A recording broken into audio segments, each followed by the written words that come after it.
일단 자기소개 한 번만 부탁드립니다. 저는 지금 VMD라는 업종에 종사하고 있는 33살 이정인이라고 합니다. 지금 네. 혼자서 살고 계세요?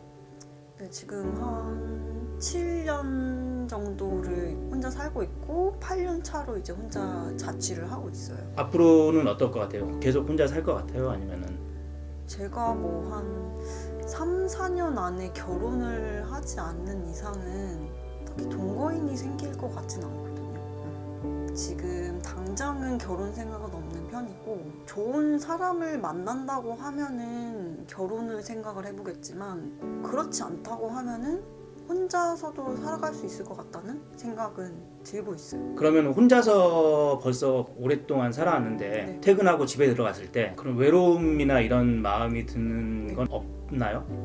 있죠. 외로움이 매일 드는지 아니면은 가끔 이렇게 그런 생각이 드는지. 제가 조금 성향이 혼자 있는 걸 좋아하는 성향이긴 하거든요. 근데 이제 가족이 다른 집보다 좀 많은 편이긴 해요. 학창 시절에 제 공간이라는 게 없었어요. 그래서 이제 제가 혼자 있을 수 있는 공간을 어렸을 때부터 바랬었고 혼자 산 순간부터는 혼자 사는 게 좋다 라는 거를 오랫동안 느끼고 있었는데 최근 들어서는 외롭다는 생각이 들 때가 있긴 하거든요. 그때가 약간 혼자서 밥을 먹을 때 그런 감정이 들긴 하더라고요. 이제부터 좀 무거운 질문이 이제 될 건데 네, 고독사라는 부분에 대해서 혹시 들어본 적은 있으시죠? 네 있죠. 고독사에 대해서 혹시 생각해 보신 적은 있으세요? 저도 한번 생각은 해본 것 같아요. 지금은 사실 청년에 대한 고독사가 이슈가 되고 있잖아요. 근데 아직까지는 그 노년층에 대한 고독사가 좀 더 사회적 이슈로 이제 보여지고 있지 않나는 생각은 들긴 하거든요. 우리가 잘 모르지만 퍼센테이지로 봤을 때 이 청년의 고독사하고 노년의 고독사하고 비율이 지금 거의 같아지고 있거든요. 네네네. 이제 그런 부분에 대해서 아직은 체감이 잘 안 되시는 거죠.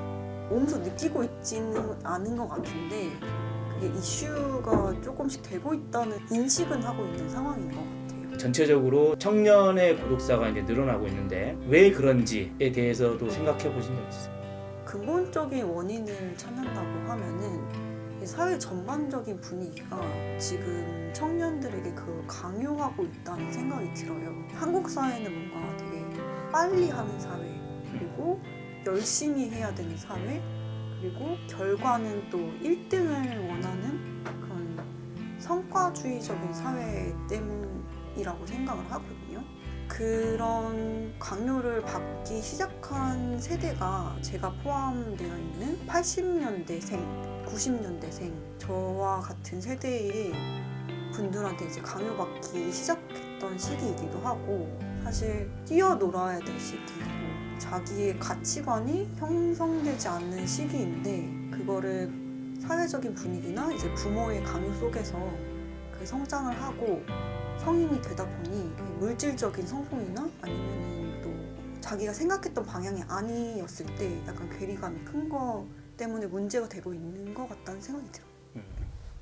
정인 씨가 네네. 직접은 아니지만 네, 사회적으로 네. 어떻게 하면은 이게 좀 해결이 잘 될까? 저희 청년들이 코로나라는 변수를 겪으면서 가장 많이 활동을 해야 될 시기에 제약이 걸리고 그런 어려운 상황들을 겪고 있잖아요.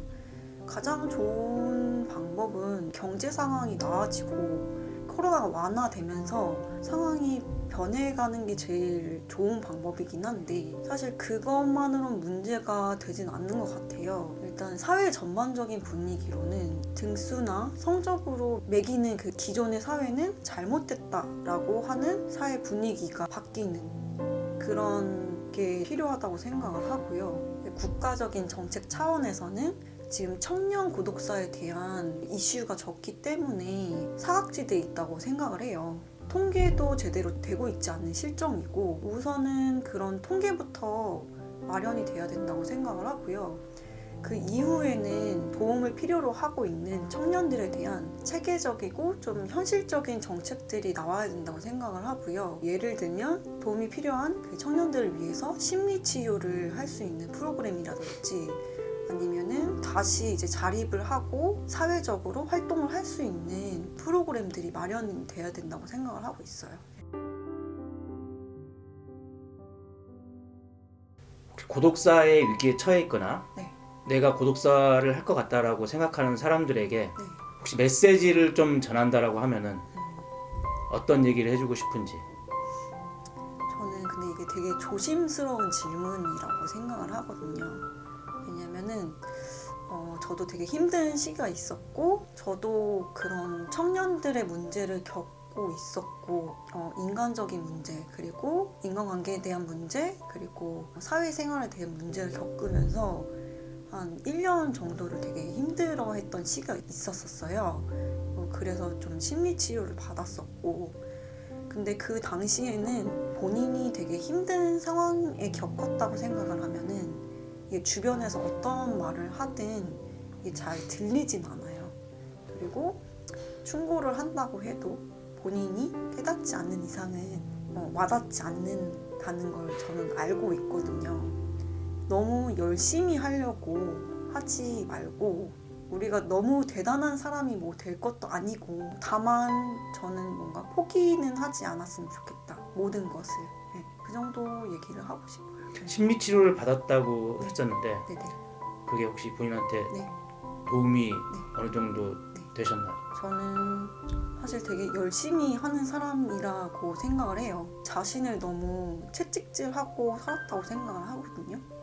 근데 그 사회 전반적인 분위기가 열심히 해서 문제가 되는 사회라고 생각을 해요. 제 상황에서 문제점을 저 스스로에 대한 걸로 찾았던 것 같아요. 사실 지금 생각해보면은 그게 꼭 제 문제만은 아니었다 라는 결론이 났거든요. 저랑 비슷한 경험을 하신 분들, 조금 더 힘든 상황에 계신 분들한테는 자기만의 문제라고 꼭 생각하지 않았으면 좋겠다는 생각이 들어요.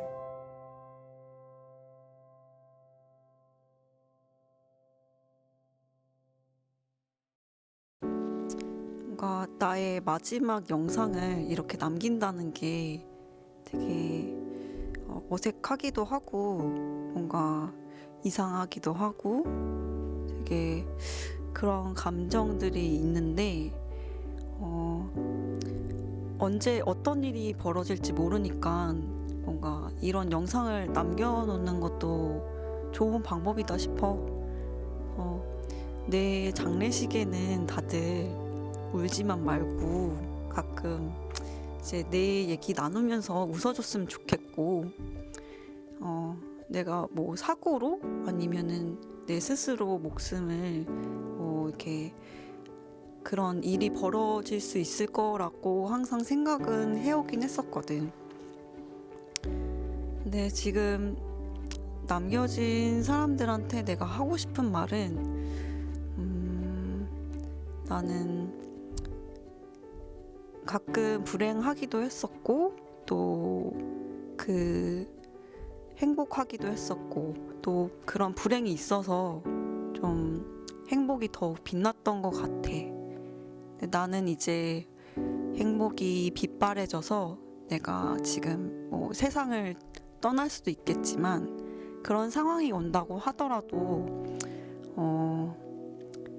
내가 사랑하는 사람들은 그 행복을 조금 더 내 몫까지 누리다가 이제 다시 만났으면 좋겠어.